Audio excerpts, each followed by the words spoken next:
Hi guys, welcome to another video. इस video में हम डिस्कस करने वाले हैं आईटी इंफॉर्मेशन टेक्नोलॉजी का चैप्टर नंबर सेकंड। तो चलिए स्टार्ट करते हैं। तो सबसे पहले हमें डेफिनेशंस दी गई डिफाइन करनी है। तो मल्टी प्रोसेसिंग क्या होता है, नाम से पता चल रहा है कि एक से ज़्यादा प्रोसेसिंग जहाँ पे हो रही है। तो is use of the two और मोर सीपीयूज। दो से ज़्यादा सीपीयूज का यूज़ करते हैं हम क्या करने के लिए, एक सिंगल कंप्यूटर में उनके बीच में एलोकेट करने के लिए टास्क को। आपने ये सुना है कभी कि हम कंप्यूटर का वर्चुअलाइजेशन भी कर सकते हैं। एक इसमें ऑप्शन आता है डुप्लीकेट का, जिसके थ्रू में एक कंप्यूटर में से दो कंप्यूटर बना देते हैं, तो आधे आधे सिस्टम हो जाते हैं। मतलब वो सेपरेट हो जाते हैं या सर्वर पे अपना डेटा डाल देते हैं, तो उसको मल्टी प्रोसेसिंग बोलते हैं। हार्डवेयर वर्चुअलाइजेशन क्या होता है? हार्डवेयर और प्लेटफॉर्म वर्चुअलाइजेशन बेसिकली होता है कि एक वर्चुअल मशीन बना दी जाती है जो एक्ट करते हैं रियल लाइफ कंप्यूटर की तरह एक ऑपरेटिंग सिस्टम में, और जो सॉफ्टवेयर एग्जीक्यूट होते हैं वर्चुअल मशीन में सेपरेट होते हैं अंडरलाइंग हार्डवेयर रिसोर्सेज से। प्लेटफॉर्म आप इसको ऐसे बोल सकते हो कि आपने अपना काम करने के लिए गिटहब का प्लेटफॉर्म ले लिया, और गिटहब पे क्या प्लेटफॉर्म क्या आपके सिस्टम की तरह काम कर रहा है, लेकिन उसकी जो वो सारा काम इंटरनेट के थ्रू होता है। एनी डेस्क हमारा एक एग्जांपल है इसका। लेकिन उसकी जो प्रोसेसिंग पावर होती है दूसरे सिस्टम की काफ़ी हैवी होती है कंपेयर टू आपका प्लेटफॉर्म। तो इस चीज़ को आप बोल सकते हैं हार्डवेयर वर्चुअलाइजेशन। क्लाउड कंप्यूटिंग अब क्या है? Cloud computing basically use of the various services such as software development platform, server, storage software over the internet refers to cloud. Basically काफ़ी सारी सर्विसेज को यूज़ किया जाता है, लाइक सॉफ्टवेयर डेवलपमेंट प्लेटफॉर्म हो गए, आपके सर्वर्स हो गए, स्टोरेज हो गई, या सॉफ्टवेयर्स हो गए एक इंटरनेट के ऊपर, जिनको आप क्लाउड बोल सकते हो। ग्रुपवेयर क्या होता है? ग्रुपवेयर बेसिकली टीम वेयर होता है, एक कोलैबोरेशन सॉफ्टवेयर होता है जो आपको अलाउ करता है collective collaborative working of the teams from the different geographic location. Basically teamware software होता है जो आपको अलाउ करता है कि आप कलेक्टिवली और एक साथ मिलकर वर्किंग कर सकते हो टीम्स की, अलग अलग जियोग्राफिक लोकेशन से एक ही टाइम पे। उसको ग्रुपवेयर हम बोल सकते हैं। जो हमारे आज एनी डेस्क या टीम्स हैं, जो इसमें एक्सेल में टीम्स होता है, वो इसका एग्जाम्पल है। ई कंप्यूटर बस क्या होता है? कम्युनिकेशन सिस्टम होता है जो ट्रांसफ़र करता है डेटा कंपोनेंट एक कंप्यूटर के अंदर और कंप्यूटर के साथ। बेसिकली इसमें सारे हार्डवेयर कंपोनेंट्स होते हैं और सॉफ्टवेयर कंपोनेंट्स होते हैं कम्युनिकेशन प्रोटोकॉल के साथ जो काम कर रहे हैं। मेमोरी कंट्रोलर क्या होता है? Memory controller basically digital circuit होता है जो मैनेज करता है फ्लो ऑफ डेटा को, जो आ रहा है और जा रहा है मेन मेमोरी से। और ये सेपरेटेड भी हो सकता है चिप के थ्रू, या इंटीग्रेटेड हो सकता है एक अनदर मशीन के थ्रू। डीएम में क्या होता है? डीएम में बेसिकली फ़ीचर होती है मॉडर्न कंप्यूटर की जो अलाउ करती है हार्डवेयर सिस्टम्स को, कंप्यूटर्स के अंदर जो एक्सेस कर रहे हैं सिस्टम की मेमोरीज को इंडिपेंडेंटली विदाउट सीपीयू के। तो आप उसको डीएम में बोल सकते हो। ब्लूटूथ क्या होता है? ब्लूटूथ बेसिकली वायरलेस टेक्नोलॉजी है जो एक्सचेंज करते हैं डेटा शॉर्ट डिस्टेंस तक, अप टू 50 मीटर, एक फिक्स और मोबाइल डिवाइसेस के थ्रू, जो एक पर्सनल एरिया नेटवर्क क्रिएट कर देती है। हाई लेवल ऑफ सिक्योरिटी जिसमें काफ़ी होते हैं। ब्लूटूथ एक लो पावर और शॉर्ट रेंज रेडियो सिग्नल होता है जो सिक्योर होता है किसी भी मूवमेंट से जो हम सेंड कर रहे हैं। और एक वायरलेस नेटवर्क होता है जो बेसिकली उसकी सिक्योरिटी पे हमें कोई हाई सिक्योर्ड होता है। और जो कुछ डिवाइसेस हैं वो बेसिकली आजकल ब्लूटूथ टेक्नोलॉजी को कर रहे हैं, लाइक कीबोर्ड हो गया, आपका माउस हो गया, जो वायरलेस हमारे कीबोर्ड माउस आते हैं ब्लूटूथ के साथ ही चलते हैं। प्रिंटर्स हो गए, मोबाइल्स हो गए, जो डिजिटल कैमराज हैं, रिमोट्स हैं, वो भी सब ब्लूटूथ के थ्रू चल रहे हैं। एक ब्लूटूथ एनेबल चीज़ को यूज़ करके हम लोग जो डेटा है और वॉइस कम्युनिकेशन दोनों कर सकते हैं, और वो सेंड हो सकते हैं कोई दूसरा मेथड यूज़ किए बगैर। वायरलेस क्या है? Basically popular wireless network technology है जो यूज़ करती है रेडियो वेव्स को एक वायरलेस स्पीड इंटरनेट प्रोवाइड करने के लिए। जो वायरलेस नेटवर्क है उसकी एक लिमिटेड रेंज होती है। जो टिपिकल वायरलेस एक्सेस पॉइंट्स होते हैं उनकी रेंज 32 मीटर तक होती है, 32 मीटर से ऊपर वो काम नहीं करते। और इसमें कोई भी आपको फिजिकल कनेक्शन नहीं चाहिए होता। जो वायरलेस नेटवर्क है उसमें रेडियो टेक्नोलॉजीज लगती हैं 8.0211, जो आपको एक सिक्योर, रिलायबल और फास्ट वायरलेस कनेक्टिविटी प्रोवाइड करती हैं। जो वाईफाई नेटवर्क है वो कनेक्ट बेसिकली इलेक्ट्रॉनिक डिवाइसेस को करता है एक दूसरे से और इंटरनेट से और वायर्ड नेटवर्क के थ्रू। और जो वाईफाई नेटवर्क है वो स्मॉल बिजनेसेस और कनेक्टिविटी के लिए काम करता है, जो आपके मोबाइल और सेल पीपल के लिए ज़रूरी होते हैं। टेबलेट कंप्यूटर क्या होता है? टेबलेट कंप्यूटर एक one piece general purpose computer है जिसमें सिंगल पैनल इंक्लूड होता है। इसकी डिस्टिंक्टिव कैरेक्टर ये होती है, इसमें टच स्क्रीन और इनपुट डिवाइसेस यूज़ होते हैं। जो टेबलेट पीसी हैं उनकी पोर्टेबिलिटी और इजी टू इंटरफेयर और wide range of the ways काफ़ी हाई होते हैं।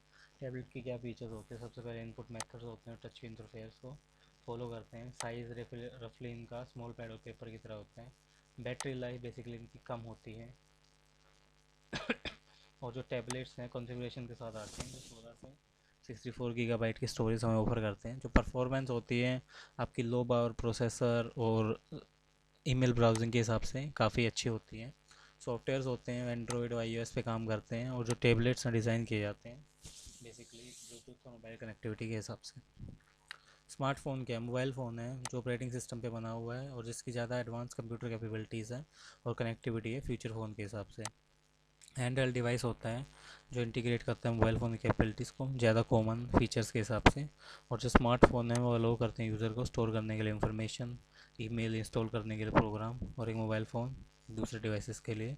जो मॉडर्न स्मार्टफोन्स हैं बेसिकली उसमें हाई रेजोल्यूशन टच स्क्रीन होती है, वेब ब्राउज़र्स होते हैं जो आपको सैम्पल डिस्प्ले और मोबाइल ऑप्टिमाइज साइट्स बेसिकली आप जिनके थ्रू यूज़ कर सकते हो। टच पैड क्या होता है? पॉइंटिंग डिवाइस फीचर होता है और उसके अंदर एक टैक्टिकल सेंसर होते हैं जो बेसिकली ट्रांसलेट करता है मोशंस और पोजीशंस के हिसाब से या आपकी रिलेटिव पोजीशंस पे काम कर रही है। टच पैड एक कॉमन फीचर होती है लैपटॉप कंप्यूटर की और वो बेसिकली पीडीए और सम पोर्टेबल मीडिया डिवाइसेस के हिसाब से मिलती है हमें। नोटबुक क्या एक लाइट वेट का पर्सनल कंप्यूटर है जो बेसिकली जिसका वज़न 3 किलो से कम होता है, स्मॉल इनफ होता है, ब्रीफ में फिट हो जाता है और फिट फ्लैट पैनल टेक्नोलॉजी है तो एक लाइट प्यूड और द नॉन बल्कि डिस्प्ले के प्रोड्यूस करती है। इक्वेलेंट होती है बेसिकली पर्सनल कंप्यूटर के रिगार्डिंग और जिसका सीपीयू और मेमोरी कैपेसिटी और डिस्क ड्राइव दोनों चीज़ें होती हैं। कैशे मेमोरी क्या है? स्मॉलर और फास्टर मेमोरी है जो बेसिकली स्टोर करती है कॉपीज़ ऑफ द डेटा को काफ़ी फ्रिक्वेंटली उसमें जो काम कर रही है मेन मेमोरी लोकेशन के हिसाब से। जो प्रोसेस और रजिस्टर्स हैं वो एक्सेस करते हैं काफ़ी रैपिडली मेन मेमोरी की जगह। और जो प्रॉपर्टी होती है इसकी लोकल रेफरेंस के हिसाब से काम करते हैं और अलाउ करती है आपको सस्टेनेबली इफेक्टिव मेमोरी एक्सेस करने के लिए। वर्चुअल मेमोरी क्या होती है? आपकी इमेजिनरी मेमोरी होती है जो सपोर्टेड की जाती है ऑपरेटिंग सिस्टम्स के थ्रू और हार्डवेयर के थ्रू। अगर आपका कंप्यूटर बेसिकली रैम खो देता है और वो उसको रैम को रन करना चाहता है तो आप वो वर्चुअल मेमोरी उसको कंपनसेट करती है। जो वर्चुअल मेमोरी है कंप्यूटर की रैम के साथ काम करती है और टेम्परेरी स्पेस होता है हार्ड डिस्क में। अगर रैम आपकी स्लो काम करते हैं तो वर्चुअल मेमोरी रैम स्पेस के हिसाब से रैम स्पेस के हिसाब से काम करते हुए पेजिंग फाइल को रन करती है जो moving the data to and from the paging file free up the RAM and complete its work. I S से क्या होता है? आई एस से बेसिकली एब्स्ट्रैक्ट मॉडल है कंप्यूटर सिस्टम का जो मशीन लैंग्वेज प्रोग्रामर यूज़ करते हैं instruction set, memory address modes और प्रोसेसर रजिस्टर्स के लिए। और जो आई एस से बेसिकली रिलेटेड होता है प्रोग्रामिंग कंप्यूटर से, कैसे कंप्यूटर अंडरस्टैंड कर रहा है किसी चीज़ को, कैसे हर element of the basic language का काम कर रहा है, कैसे इंस्ट्रक्शंस आपकी कैरिड आउट की जा रही है और किस ऑर्डर में। माइक्रो आर्किटेक्चर क्या होता है? कंप्यूटर ऑर्गेनाइजेशन होती है जिसमें लोअर लेवल के detail description of the system डाला जाता है और सफिशिएंट होती है कंप्लीट डिस्क्राइब करने के लिए operation of the all parts of computer system, कैसे बेसिकली इंटरकनेक्टेड हैं, कैसे इंटरऑपरेटेड हैं, इंप्लीमेंट करने के लिए आईएसओ। जो माइक्रो आर्किटेक्चर है वो ऐसे डिफाइन करता है कि कैसे आपका आईएसओ और काम कर रहा है और कैसे उसको करना चाहिए। बेसिकली टर्म यूज़ की जाती है डिस्क्राइब करने के लिए सोर्सेज और मेथड जो हमें आर्किटेक्चर स्पेशलाइजेशन को अचीव करना है। ये बेसिकली इसमें एक वे होता है जिसमें ये रिसोर्सेज ऑर्गेनाइज किए जा रहे हैं और टेक्निक डिज़ाइन की जा रही है वो यूज़ हो रही हो और टारगेट कोस्ट को बनाया जाए। जो मार्को आर्किटेक्चर बेसिकली स्पेसिफिकेशन होता है लॉजिकल इम्प्लीमेंटेशन के लिए। सॉफ्टवेयर एज ए सर्विस क्या हो सकता है? बेसिकली कंप्लीट सॉफ्टवेयर है जो क्लाउड पे ऑफर किया जाता है। यूज़र एक्सेस करते हैं सॉफ्टवेयर एप्लीकेशंस को क्लाउड वेंडर के थ्रू पे पर यूज़ बेसिस पे। जो सैस मॉडल होता है सॉफ्टवेयर का उसमें एप्लीकेशन आपके होस्टेड होते हैं सर्विस प्रोवाइडर के हिसाब से और कस्टमर के हिसाब से। जो इंटरनेट आपको रिम्यू करता है नीड टू इंस्टॉल और run the application on the users on computer. SaaS basically burden of the software maintenance को कम कर देता है और आपका कंट्रोल सॉफ्टवेयर वर्जन पे बढ़ा देता है। एंड्रॉयड एक लिनक्स बेस ऑपरेटिंग सिस्टम है जो डिज़ाइन किया गया है टच स्क्रीन फ़ोन के लिए। ये बेसिकली टैबलेट वगैरह इन सारी चीज़ों में यूज़ होता है। एंड्रॉयड क्या है ओपन सिस्टम परमिसिव लाइसेंस है जो अलाउ करता है सॉफ्टवेयर को फ्रीली मॉडिफाई करने के लिए और डिस्ट्रीब्यूट करता है डिवाइसेस को मैन्युफैक्चरर के हिसाब से और वायरलेस कैरियर और एंथुसिस्टिक डेवलपर के हिसाब से। जो एंड्रॉयड है बेसिकली आपको प्रोवाइड करता है wide range of the useful library and tools that can be build the rich application. But WhatsApp messenger क्या है, क्लोज मैसेजिंग प्लेटफॉर्म है जो अलाउ करता है एक्सचेंज करने के लिए मैसेज कोई भी मैसेज एसएमएस के बिना पे किए हुए। ये आईफोन और ब्लैकबेरी, एंड्रॉयड, विंडोज़ फ़ोन, इन सारी चीज़ों के लिए चलता है कि इसमें हम यूज़ कर सकते हैं। WhatsApp messenger same internet data plan को यूज़ करता है ईमेल और वेब ब्राउजिंग के लिए भी। इसमें बेसिकली अलग से कोई कॉस्ट नहीं लगती मैसेज की।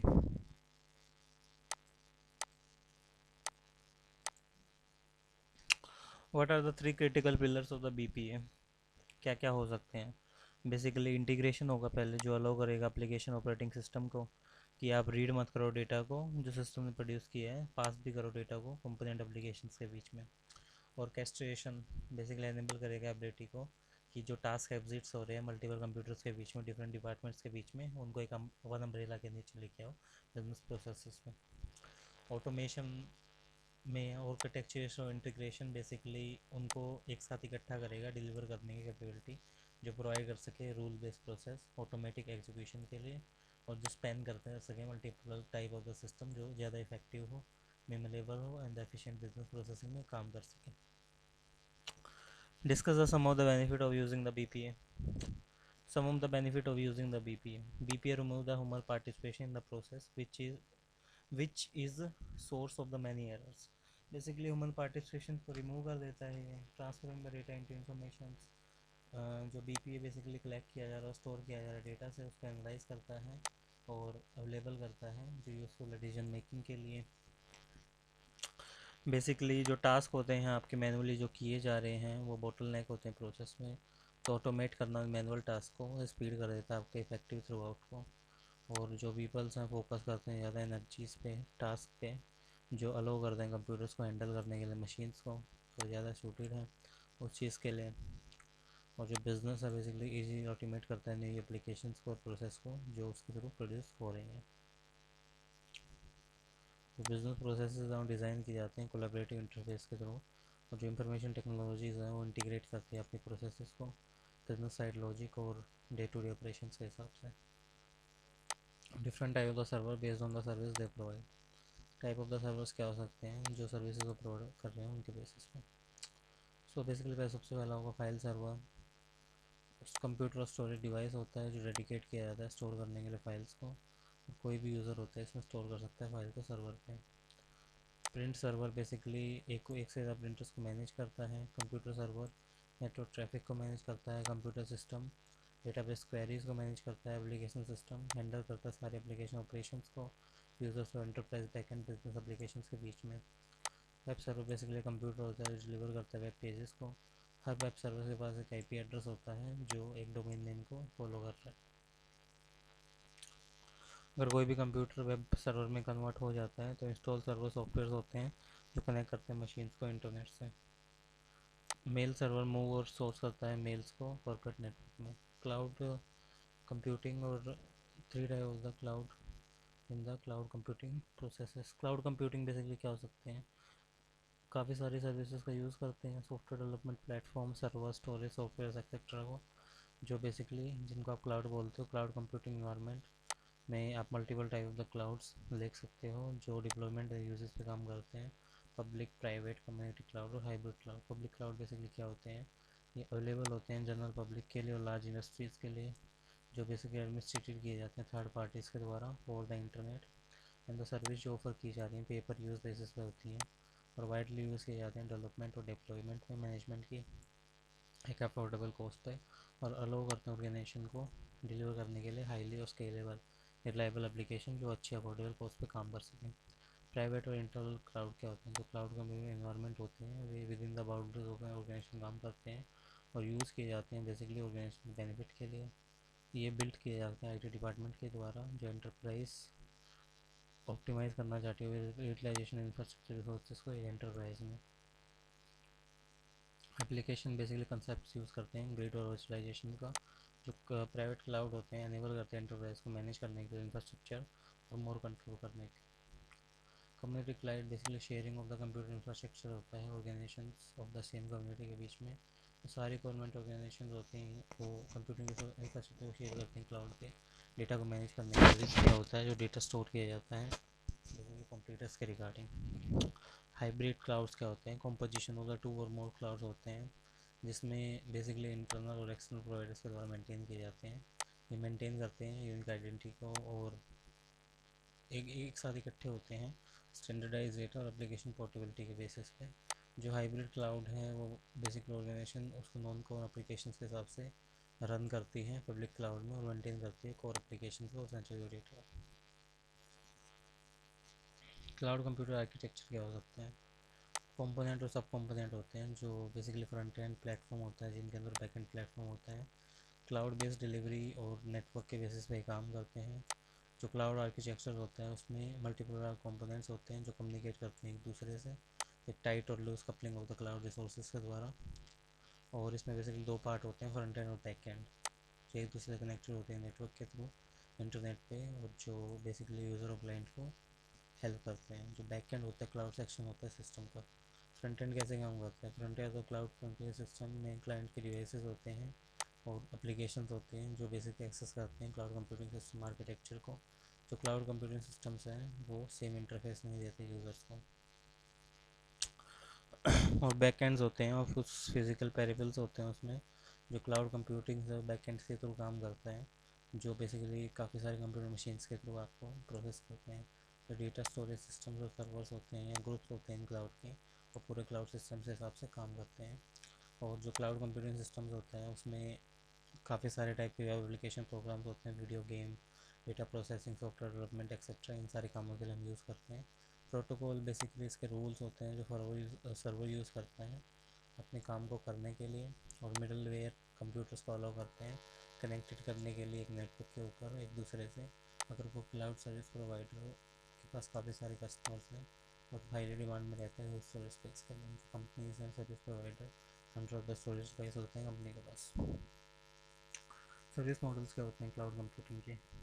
Infrastructure as a service, foundation of the cloud service that provide the client with the access to service hardware, storage and the bandwidth. इसलिए इन सारी चीज़ों में काम करता है।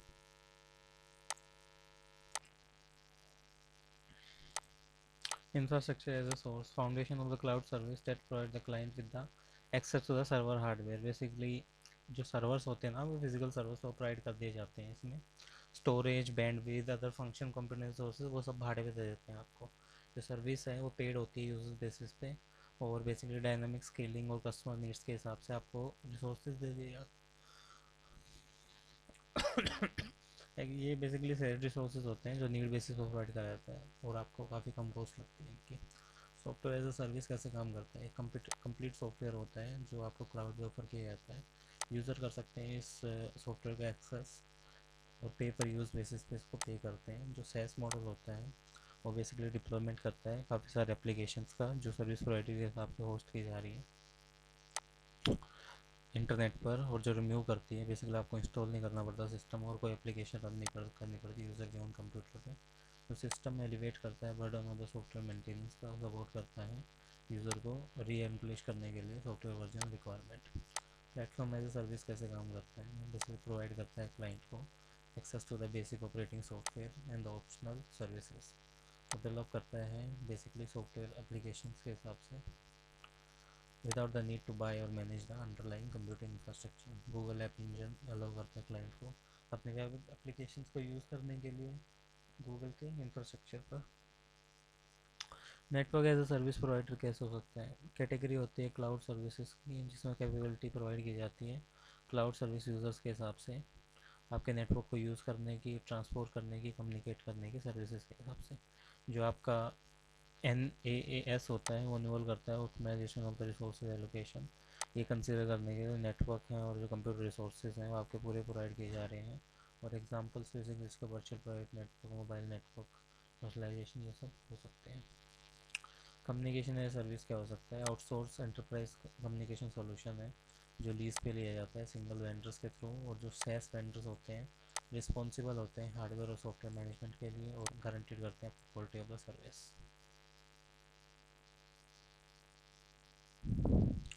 जब भी आपको उसकी ज़रूरत पड़ती है और पे पर यूज़ बेसिस पे पे करते हैं।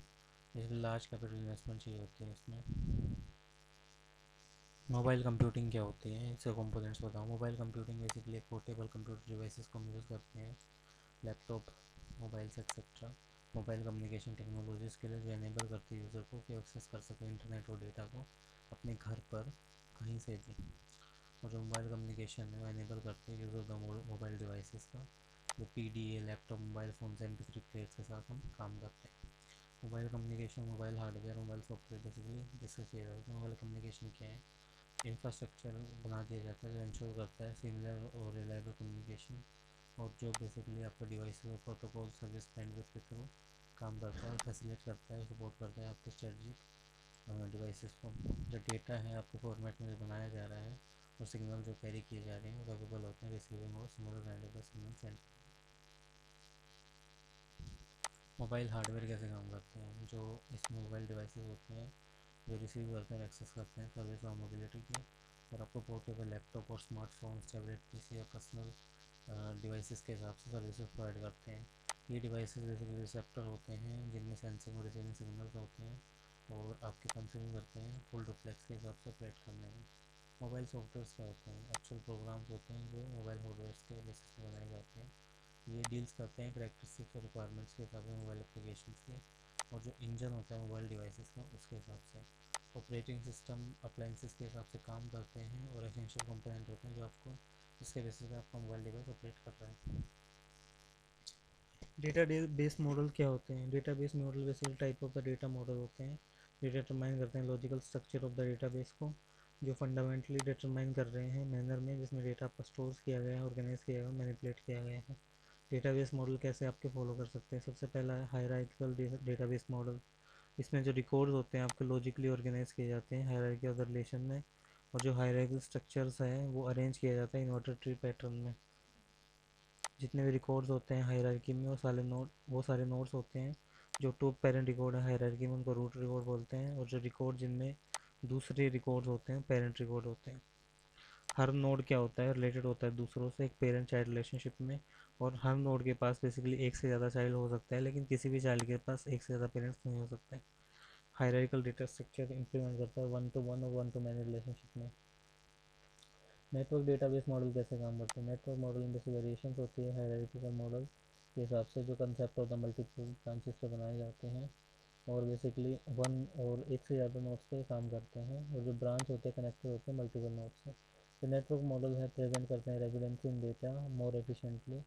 हायरार्किकल मॉडल के हिसाब से नेटवर्क मॉडल होता है परमिट करता है रिकॉर्ड ऑफ द मेंबर और the more than one set of the one time, जो अलाउ करता है नेटवर्क को इम्प्लीमेंट करने में मैनी टू वन और मैनी टू मैनी रिलेशनशिप।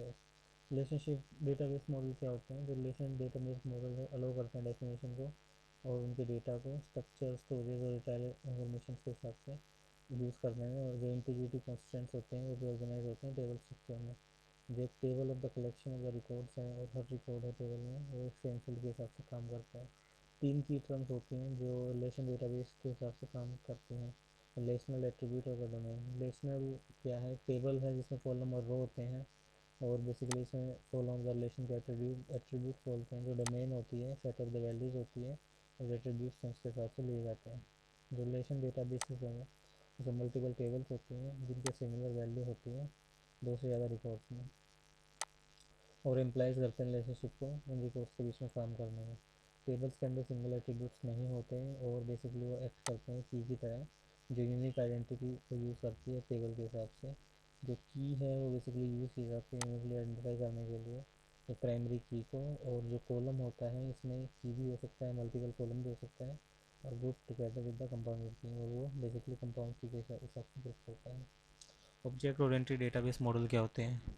ये बेसिकली बेस्ड होते हैं कंसेप्ट के बेसिस पे। जो वर्ल्ड है बेसिकली उसको मॉडल किया जाता है ऑब्जेक्ट और इंटरेक्शन के हिसाब से। जो ऑब्जेक्ट ओरिएंटेड डेटाबेस मॉडल होते हैं आपको मैकेनिज्म प्रोवाइड करते हैं स्टोर करने का complex data, images, audios and videos.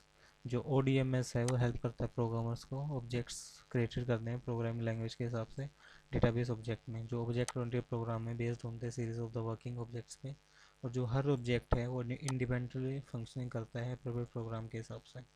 जो ODMS है रिलेशनल डेटाबेस डिज़ाइन होते हैं जो मैनेज करते हैं इंडिपेंडेंट प्रोग्राम्स को और यूज़ करते हैं डेटा प्रोड्यूस को, जो क्विकली रिस्पॉन्ड करता है रिक्वेस्ट इन्फॉर्मेशन की जो लार्ज एप्लीकेशन के द्वारा प्रोवाइड की जा रही है। ऑपरेटिंग सिस्टम क्या होता है और एक्टिविटीज़ क्या होती हैं जो परफॉर्म की जा रहे हैं? Operating system is set of the computer program है जो मैनेज करता है हार्डवेयर को, रिसोर्सेज को और एक इंटरफेस की तरह काम करता है कंप्यूटर एप्लीकेशन प्रोग्राम्स के लिए। जो ऑपरेटिंग सिस्टम है वो बेसिकली वाइटल कंपोनेंट है सिस्टम का और कंप्यूटर सिस्टम्स के हिसाब से। जो एप्लीकेशन प्रोग्राम है उसमें ऑपरेटिंग सिस्टम के हिसाब से फंक्शन करते हैं और जो कन्वीनियंट एनवायरनमेंट प्रोवाइड करते हैं यूज़र को अपने प्रोग्राम्स को एग्जीक्यूट करने के लिए। जो कंप्यूटर हार्डवेयर होते हैं ऑपरेटिंग सिस्टम के साथ, उनको वैसे आप मशीन की तरह देख सकते हो, ज़्यादा पावरफुल होते हैं, ईजी टू यूज़ होते हैं। Operating system Windows 7 Windows 8 Linux पे काम करता है। एक्टिविटीज़ क्या हो सकती है ऑपरेटिंग सिस्टम की? जो एप्लीकेशन प्रोग्राम से परफॉर्म करते हैं टास्क को, कीबोर्ड से उठाने में, रिट्राइव करने में डेटा को, डिस्प्ले करने में आउटपुट एज ए मॉनिटर, और अचीव करते हैं अपने सारे प्रोग्राम्स को ऑपरेटिंग सिस्टम के हिसाब से फैसिलिटेट करने में, और एक्ट एज ए इंटरमीडिएट काम करते हैं एप्लीकेशन प्रोग्राम और हार्डवेयर के बीच में। इंपॉर्टेंट फंक्शन क्या होता है किसी भी ऑपरेटिंग सिस्टम का? ये यूज़र को इंटरफेस प्रोवाइड करते हैं। और डोस की क्या होती है? कमांड होती है जो basically command based user interface पर काम करती है। जो टेक्स्ट कमांड दी जाती है एग्जीक्यूट करने के लिए कोई भी कमांड, और विंडो कमांड दी जाती है ग्राफिक्स, आइकन्स और मेन्यूज़ यूज़ करने के लिए। हार्डवेयर इंडिपेंडेंस क्या हो सकती है? हर कंप्यूटर बेसिकली अलग अलग स्पेसिफिकेशन होती है हर कंप्यूटर की, और जो ऑपरेटिंग सिस्टम्स है एप्लीकेशन प्रोग्राम्स के हिसाब से उन्हें यूज़ करता है, और application developer application software create करते हैं एपीआई को यूज़ करते हैं। तो जो इनको वो अंडरस्टैंड काफ़ी करना ज़रूरी है, और जो इनर वर्किंग ओएस और हार्डवेयर होती है वो हार्डवेयर इंडिपेंडेंस देती है। जो मेमोरी मैनेजमेंट फीचर्स होते हैं ऑपरेटिंग सिस्टम की, वो कंट्रोल करते हैं कि कैसे जो मेमोरी आपकी एक्सेस की जा रही है तो कैसे अवेलेबल मेमोरी और स्टोरेज पे काम किया जा रहा है। जो ऑपरेटिंग सिस्टम्स हैं वर्चुअल मेमोरी को प्रोवाइड करती हैं हार्ड डिस्क देने के लिए और सप्लीमेंट फंक्शंस के हिसाब से। टास्क मैनेजमेंट कैसे काम करता है? Task management feature basically operating system की फीचर जो एलोकेट करने में हेल्प करती है ऑप्टिमम यूटिलाइजेशन रिसोर्सेज। ये फैसिलिटेट करती है यूज़र को कि आप वर्क करो वो मोर देन वन एप्लीकेशन पे एक टाइम पे, और मल्टीटास्किंग को अलाउ करो। नेटवर्क कैपेबिलिटी कैसे बोलते हैं? जो ऑपरेटिंग सिस्टम्स हैं वो आपको सिस्टम प्रोवाइड करते हैं फीचर कैपेबिलिटीज़ के हिसाब से, जो कनेक्ट करने में मदद करते हैं कंप्यूटर नेटवर्क्स को। ऑपरेटिंग सिस्टम प्रोवाइड करते हैं लॉजिकल सिक्योरिटी, जो एस्टेब्लिश करते हैं प्रोसीजर आइडेंटिफिकेशन और ऑथेंटिकेशन के हिसाब से यूज़र आईडी और पासवर्ड्स में। ऑपरेटिंग सिस्टम बेसिकली ट्रैक रखते हैं हर फाइल का जो स्टोर की जा रही है और कैसे उसको एक्सेस किया जा रहा है इन चीज़ों के हिसाब से।